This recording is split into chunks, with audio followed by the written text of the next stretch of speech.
Welcome to the Chapel of Unity and Reconciliation here at Christ Cathedral. On behalf of St. Joseph Health, its 22,000 employees, physicians, and many volunteers, we are so pleased to dedicate this chapel in honor of the Sisters of St. Joseph of Orange. Over the years, the sisters have served Orange County in multiple ways, through healthcare, through education, and through their tireless advocacy for justice. Their impact on our local communities is immeasurable. This is the history of a very humble group of women who have reached out, who have partnered with others in the community, and who have done everything they can to ensure for peace, justice, and compassion in this county. Almost everyone in our region has had their lives touched in some way by the work of these remarkable women. I know you will be inspired by their story.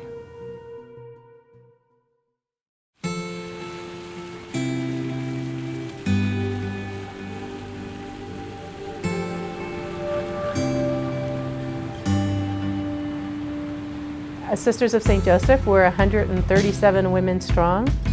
It's wonderful to be in this melting pot of Orange County, to be able to experience the cultures and to know that the 137 of us from different walks of life, different life experiences, certainly family experiences, and yet coming together because of the same love of God, that same call to mission, and to our charism of unity and reconciliation.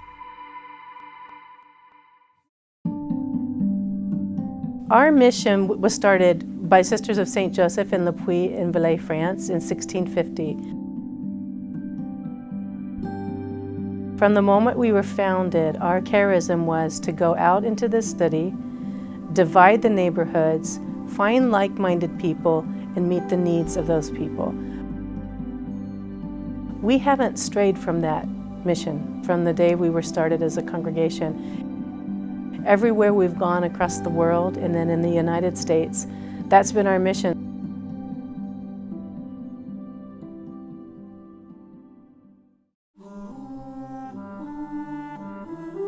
The sisters first came to Orange, California in 1922, but our original founding in California was 1912 when we were established in Eureka, California. And we came to Eureka from LaGrange, Illinois. Those sisters who came from LaGrange, Illinois to Eureka, they were young. They were 17, 18-year-olds, leaving a home, coming out west to a place that sounded very wild back then. Mother Bernard, with her foresight, looking at how will the congregation grow, she had received invitations throughout California to come and establish schools or hospitals, and she decided that they would accept the one from the LA Diocese at that time to come to Santa Ana. We found the Burnham Estate in 1922, and that's when the congregation moved to Orange, so we became the Sisters of St. Joseph of Orange.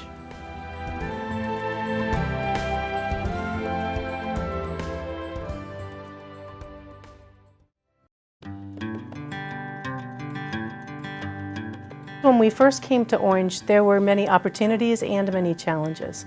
First was really establishing a mother house. It was called the Burnham Estate. It was an old estate, and at the time when Mother Bernard purchased it, it was 20 acres. On the outside, it looked like it was a pretty nice estate. When you got onto the inside, it was run down and a lot of work needed to be done.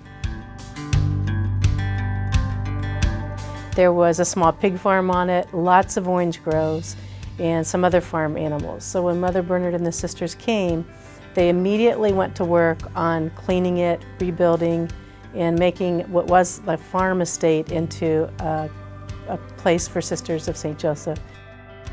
And they did that all in 3 months. It was an incredible transformation with a lot of hard work from the young sisters, just rolling up their sleeves, scrubbing it down, rebuilding, and turning this into a place for their home and for their ministries.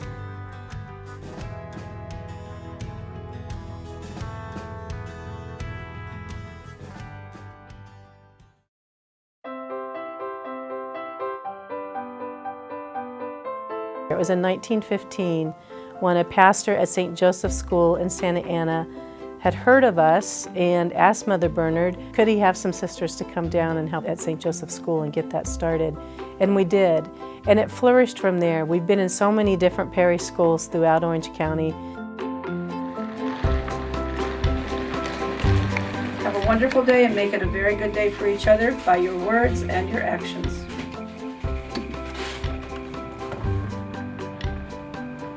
My name is Sister Kathleen Marie. I am a sister of St. Joseph of Orange and currently principal at St. Joachim's School in Costa Mesa. The charism of our community is that of unity and reconciliation. We try to weave that charism into the fabric of Catholic education throughout our days. What I like about St. Joachim's School is that we are all a family here and we just work really well together. Everyone knows each other, everyone's always supporting each other. I always say, children add life to my years and years to my life, and I think that is true. And to know that I'm helping to form them, my life would be empty without that.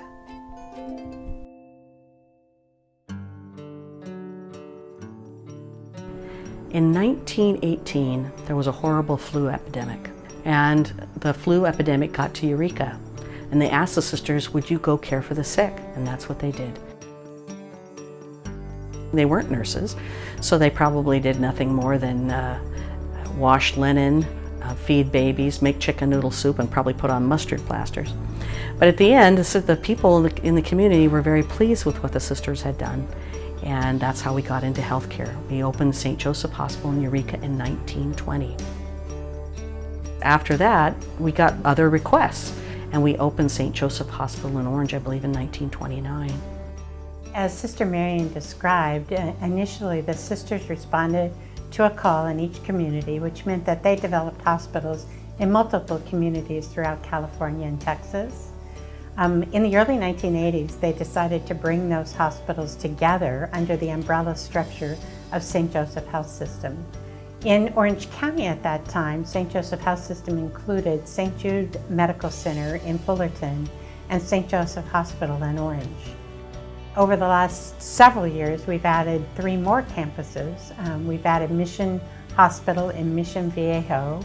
We also acquired South Coast Hospital in Laguna Beach, which we now refer to as Mission Hospital in Laguna Beach. And then last year, we did a very special relationship with Hope Memorial Presbyterian Hospital in an affiliation so that we could better meet the needs in Orange County. There are 30 hospitals in Orange County alone, and 400 across California. I think there's a big difference between our hospitals and just any other hospital. The way that we care for people when they come to us is guided by our desire to heal not just the body, but also the mind and the spirit, and to bring people closer to their own spirituality. Whatever their faith beliefs, the intent is to try to get people to recognize that there's something greater than them, greater than us, at work in their healing journey. The mission statement: to continue the healing ministry of Jesus in the tradition of the Sisters of St. Joseph of Orange by continuing to improve the health and the quality of life of those in their community. Being a ministry is so much different, so much better in my mind than being a business. And what we do here in this community is we carry on the heritage, we carry on the traditions, we drive our mission and our values forward every day. And that's what it means to be a ministry of the Sisters of St. Joseph of Orange. It's pretty remarkable to see the influence of the sisters on all 2,800 employees at Mission Hospital and Mission Hospital Laguna Beach. Extraordinary charism. It's contagious in the way their spirit moves, the way they infect not only the nurses and the care that's happening at the bedside, but their influence on the physician community is extraordinary as well. It's not a job, it's not a career, it's a true calling. Each and every day we get to touch lives. Each and every day we get to make people more whole.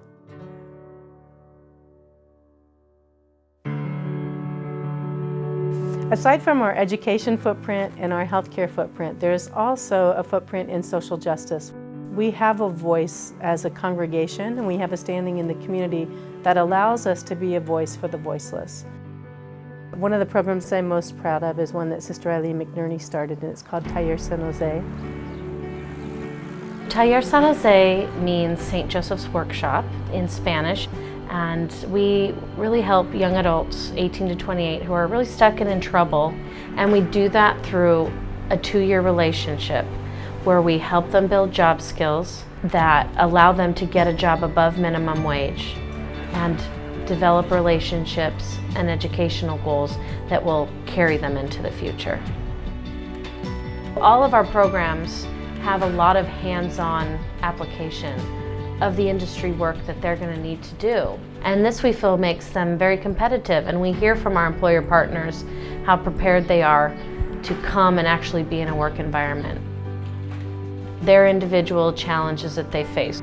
Those are the rocks that the young people carry in their backpacks when they come through our door. For one, it might be childcare. For someone else, it might be transportation or no previous work experience, or someone who's previously been incarcerated and needs to overcome a background when looking for a job.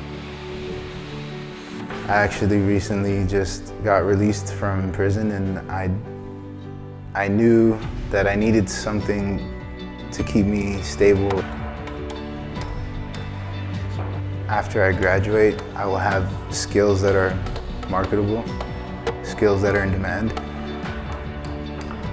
Now that I'm here, I feel like I'm actually going somewhere, and I feel like I'm making those steps towards making sure that I don't end up back in prison. And God is good all the time, and He's helping me, and I know that He's going to help me see it through. This isn't just about learning how to have an interview or write a resume. This is learning how to be a great employee, how to have a strong work ethic, be reliable, be trustworthy, be responsible in all aspects of your life. And I think that is really what makes Taller San Jose's young people stand out.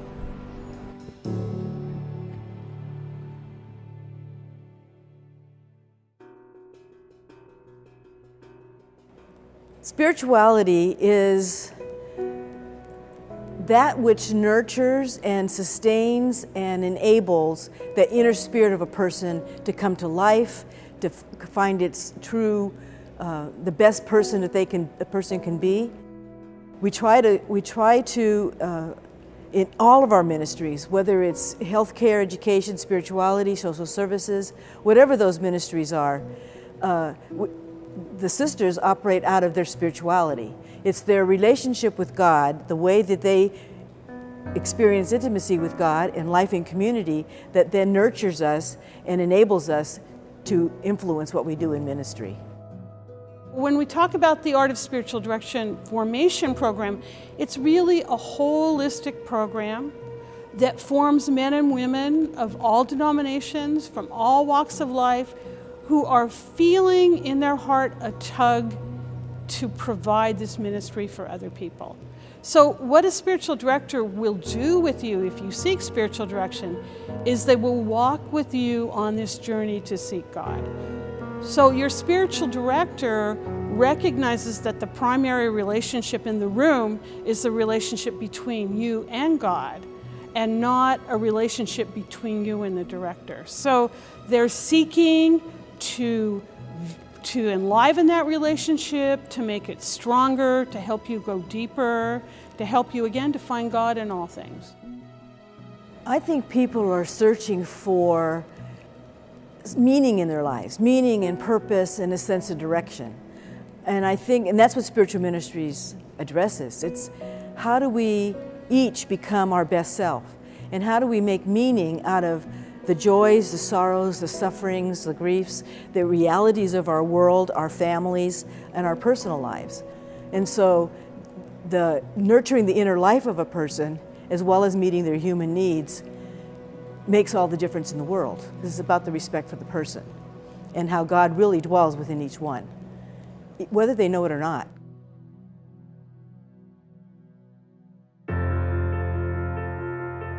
I was really fortunate to have the opportunity to be educated by the Sisters of St. Joseph from 2nd through 8th grade as well as college. And actually it was a Sister of St. Joseph who was the first person who ever brought me on a college campus and said to me, "You belong in a place like this." That quiet confidence, as well as an understanding that I had an important part to play in making the world a better place, are still with me today.